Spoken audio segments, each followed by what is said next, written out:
आम्हाला एक परंपरागत पूर्वजांच्याकडून असं मिळालेली आहे की वारकऱ्यांना भाकरी घालण्यासाठी म्हणून पालखी ज्या वेळेला जायची, आमच्याकडून ज्ञानेश्वरांची पालखी जाते फलटण मार्गे, तर त्या पालखीचा एक तळ फलटणच्या जवळ मुक्कामाला असतो. तर त्यांना दुपारी एक वेळचं जेवण द्यायचं असतं आम्ही. मग ते जेवण काय असायचं त्या काळात? साधी मटकीची उसळ, भाकरी आणि लापशी एवढे 3च पदार्थ असायचे.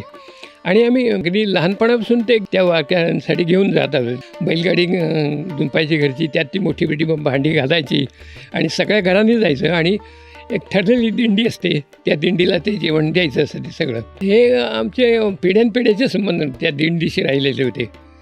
आणि एका वर्षी अनुभव आला की त्या दिंडीचे जे प्रमुख होते, वयामानानुसार ते काही येऊ शकले नव्हते, पण त्यांचा मुलगा आला होता. त्या मुलाला थोडंसं आधुनिक वारं लागलेलं होतं. तर आम्ही त्याची वाट बघत होतो, तर आले नाही, ती दिंडी कशी आली नाही म्हणून आम्ही शोधायला त्याला बाहेर पडलो. तर तो दिंडी प्रमुखांचा मुलगा एके ठिकाणी जेवण करून येताना दिसला. तो हे धक्कादायक होतं. हे असं काही म्हणजे आमच्यासाठी ती फक्त भाकरी घालणं नव्हतं, ते जेवायला घालणं हे भाग होतं. तो श्रद्धेचा भाग होता. आम्ही विठ्ठलाला जाऊ शकत नाही, पंढरपूरला जाऊ शकत नाही.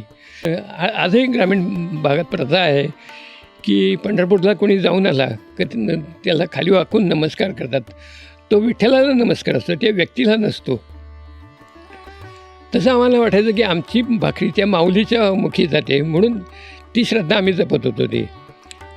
त्या दिंडी प्रमुखांचा मुलगा आला आणि म्हटला, किती वर्षी म्हटलं उसळ भाकरी खायची आम्ही. ते इतकं चटका देणारं वाक्य होतं की अरे बापरे, हे काय बदलणार आहे.